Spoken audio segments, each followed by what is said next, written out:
সারা জীবনে অন্তত একবার ভূস্বর্গ দর্শন করতে কে না চান।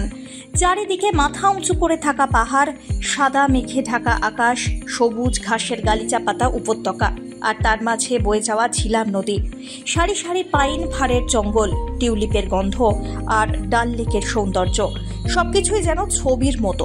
কিন্তু সেই ভূস্বর্গই ভয়ঙ্কর রূপ ধারণ করেছে। অতর্কিতে পর্যটকদের উপরে জঙ্গিদের আক্রমণ, বেছে বেছে নাম জিজ্ঞাসা করে একের পর এক মানুষকে টার্গেট, নিমেষে কাশ্মীর হয়ে উঠেছে মৃত্যু উপত্যকা। কিন্তু এই হামলা নিয়ে উঠছে অত্যন্ত গুরুত্বপূর্ণ কিছু প্রশ্ন।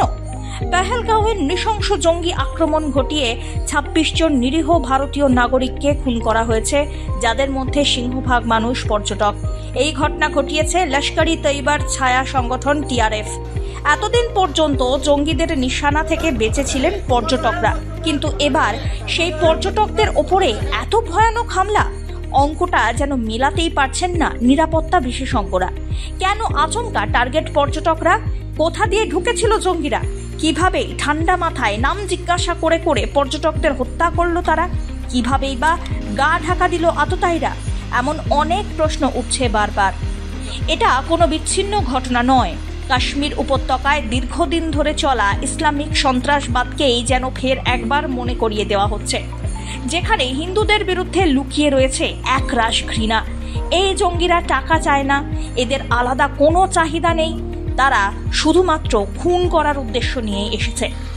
মনে রাখতে হবে, এটা শুধুমাত্র মানুষের ওপরে হামলা নয়, এই হামলা আদত করা হয়েছে ভারতের সার্বভৌমত্ব সম্মিলিত ভাবনার বিরুদ্ধে। পেহেলগাঁওয়ে যে মর্মান্তিক হত্যালীলা চালানো হয়েছে, তার সঙ্গে ৩.৫ দশক পুরনো কাশ্মীরি পণ্ডিতদের গণহত্যা, ঘর ছাড়তে বাধ্য করার ঘটনার মিল রয়েছে অনেকটা। সেই সময় মন্দির ভেঙে দেওয়া হয়, রব ওঠে রলিব গলিব জলিবের, অর্থাৎ হয় ধর্ম পরিবর্তন করো, নয় চলে যাও, না হলে মরো। যখন পর্যটকদের ধরে ধরে নাম জিজ্ঞাসা, ধর্ম জিজ্ঞাসা করে খুন করা হয়, তখন প্রশ্ন উঠতে বাধ্য যে কাশ্মীরের অবস্থা কি সত্যি পাল্টেছে? উত্তর খুবই স্পষ্ট। অবস্থা পাল্টেছে একমাত্র বিজেপি পরিচালিত সরকারের সময়, যারা সন্ত্রাসের বিরুদ্ধে কোনো রকমেই মাথা নত করেনি। প্রধানমন্ত্রী নরেন্দ্র মোদীর নেতৃত্বে সংবিধানের ৩৭০ ধারা বাতিল এক ঐতিহাসিক প্রত্যাঘাত বিচ্ছিন্নতাবাদী সেই সব শক্তির বিরুদ্ধে।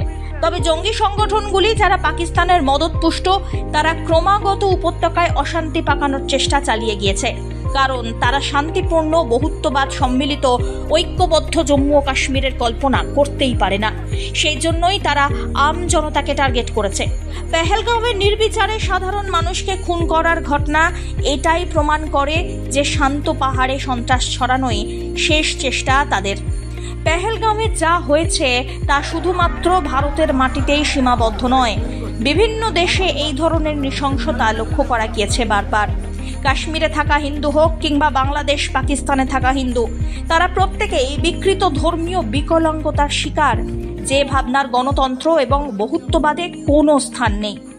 এদিকে ভারতের দুপাশে দুই প্রতিবেশী রাষ্ট্রে যখন হিন্দুদের ওপরে নির্বিচারে অত্যাচার চরমে উঠেছে, তখনই আন্তর্জাতিক বিভিন্ন সংগঠনগুলি চোখ বন্ধ করে থেকেছে বেশিরভাগ সময়।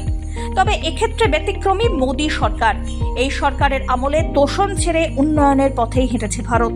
সংবিধানের ৩৭০ ধারা বাতিলের পর সীমান্ত পেরিয়ে জঙ্গিদের যোগ্য জবাব দিয়ে সার্জিক্যাল স্ট্রাইক, কাশ্মীরি পণ্ডিতদের তাদের বাড়িতে পুনরায় ফিরিয়ে আনার কথা বলা, এটাই প্রমাণ করে যে প্রধানমন্ত্রী নরেন্দ্র মোদীর নেতৃত্বে কেন্দ্রীয় সরকার শুধুমাত্র কথা বলে না, বরং কাজেও করে দেখায়।